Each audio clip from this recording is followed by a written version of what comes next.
Hey everyone! Next I'm going to be showing you how to draw your own house. If you don't already know, I teach elementary art and I'm always trying to build on my students where they are developmentally, and I'm trying to build on their skills to make them even better artists and learners and thinkers. And one thing that I see a lot in elementary students, and I'm sure that I did the same thing when I was a kid, but when you ask a child, elementary age, to draw a house, you get a typical pentagon shape. And you get a blue colored sky at the top that's just this line, and you usually get a little tree that's a little cloud-shaped tree, and a door, and then you have a little stick figure family, and that's adorable and cute, and that's perfectly appropriate. But guys and girls, you know that I expect more. I expect continued growth and learning and exploring your shapes in the world around you, and that means going bigger and better and thinking about the function of your structure. So we are going to be doing a home.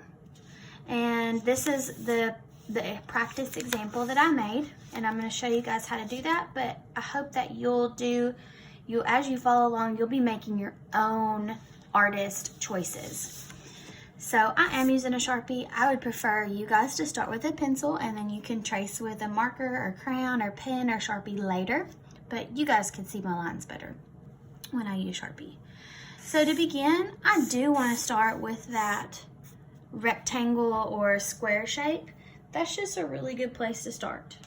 It just gives us a good foundation. And speaking of foundation, that's going to be the bottom of our structure.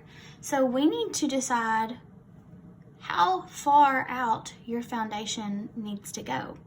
So this is going to be, in my mind, this is going to be where people enter the home. So I'm going to go ahead and do a front door shape. And I love little green wreaths on the front door. I'm going to go ahead and add that. You can add what you want. I love when there are these little windows hovering above the front doors to let in this beautiful natural light. And I'm going to go ahead and put a couple cute little windows on each side. That's getting me a good place to start. I'm going to go ahead and add a couple little flower boxes under my windows because I think that's adorable. But back to the foundation and stretching our structure or our home outwards. This is where we're going to enter my house. And I feel like over here, I need a shape that's going to be for the bedrooms. And I like houses with stairs, so I'm gonna make it a little taller. And over here, I think I'm going to make this part of the house the same height. This is going to be my side where my garage is. So next will be what you decide to do for the roof. If you want to do the typical triangle roof, that's totally fine. You could do a triangle over the whole thing. You could do a triangle over each of your little parts of your home.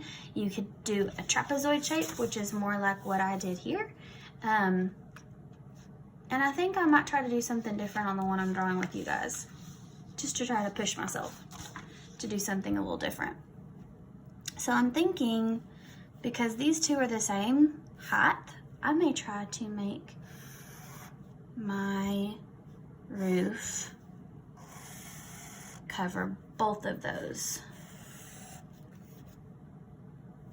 And that's more of a trapezoid shape, which a trapezoid means that it has two parallel sides. The top and the bottom are parallel, and then two other sides will eventually cross. They are the same length on your shape, but they do not run parallel. They will eventually cross.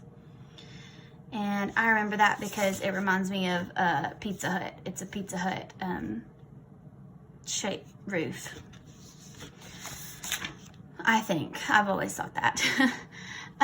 So once you've got that drawn, I'm gonna go ahead and copy that trapezoid shape over here because I want my house to look like it was all made by the same person. It is, but if you make all these different shapes, it may look like two different houses just smushed together.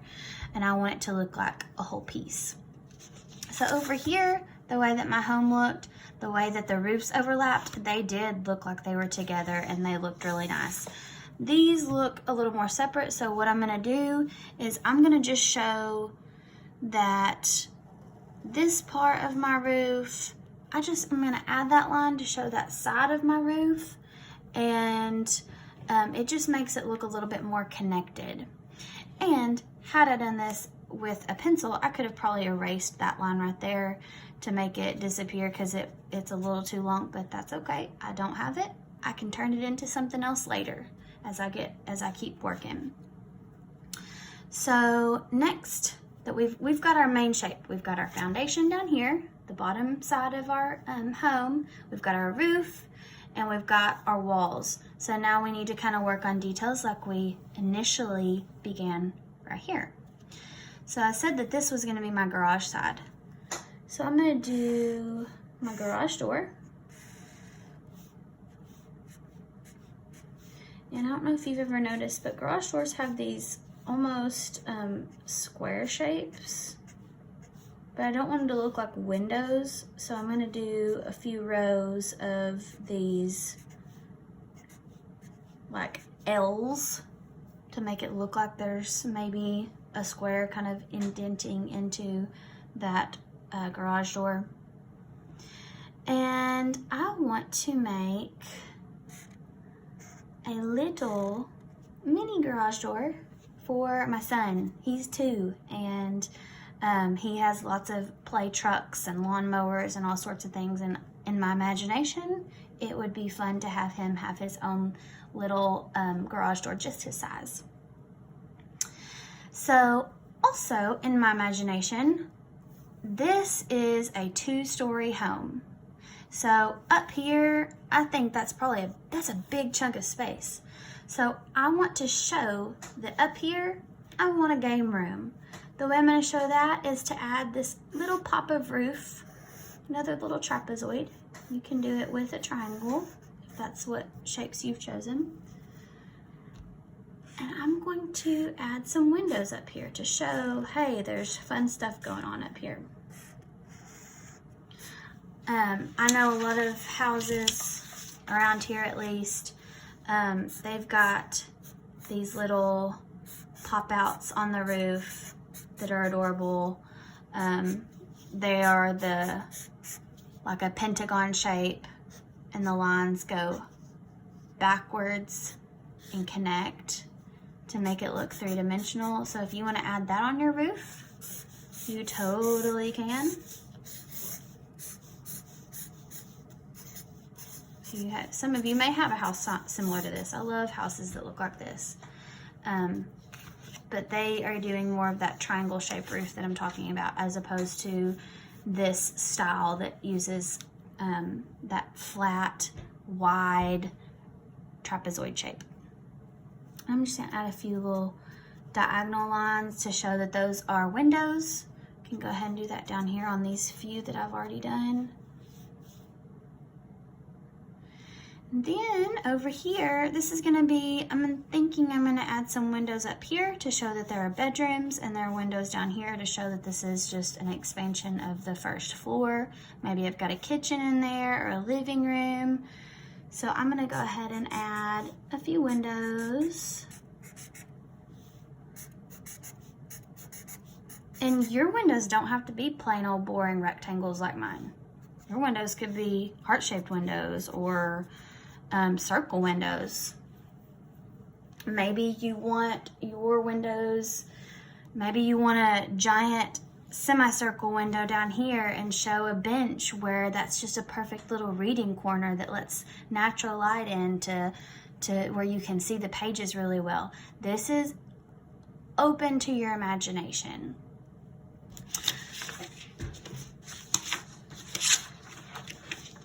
The next thing that's important to me in a home is a fireplace. So I'm gonna add my fireplace. I love fireplaces. For my birthday, my husband actually built me a fireplace in our home, and I love it. I'm gonna show some little smoke coming out of there, but not too much like a house is on fire. I'm gonna think next about what is going to make this house look like a home. You've been thinking about the shapes to use for the structure, and you've been thinking about where to put more shapes for the function. That means we thought about the function of the game room, we thought about the function of the windows, and we thought about the function of the garage doors and the front door. You're thinking about those things. What makes this structure, these shapes, what brings it together to make it a home? So now let's think about the pretty things, the aesthetics. That's what makes it look good. I already kind of added the flower boxes, so I'm going to add the little flowers. Maybe you want to add some curtains on the inside. Maybe you want to add some flower beds with some shrubs. Or maybe you want to add some fruit trees in the front yard. Maybe you want to add a driveway. Maybe you want to add your car. Maybe you want to add a tree with a tire swing and a bench underneath it. Maybe you want to add your garden. This is all up to your imagination. These are those artist choices that you're going to make that's going to turn a plain old elementary school elementary school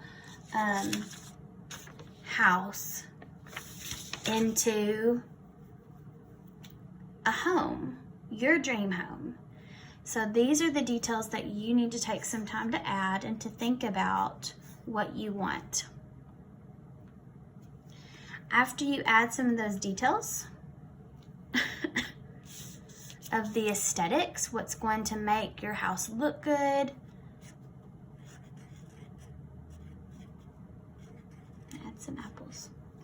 You're going to start adding some patterns, because right now it's awesome. You're doing a great job building your home, but we need to get some rhythm. We need to get some movement flowing in here, some character. So some patterns that would be good to use are just using your lines inside the house. So for the roof, I love these bumpy lines to show the shingles. You are also welcome to just use some straight lines. Those are horizontal.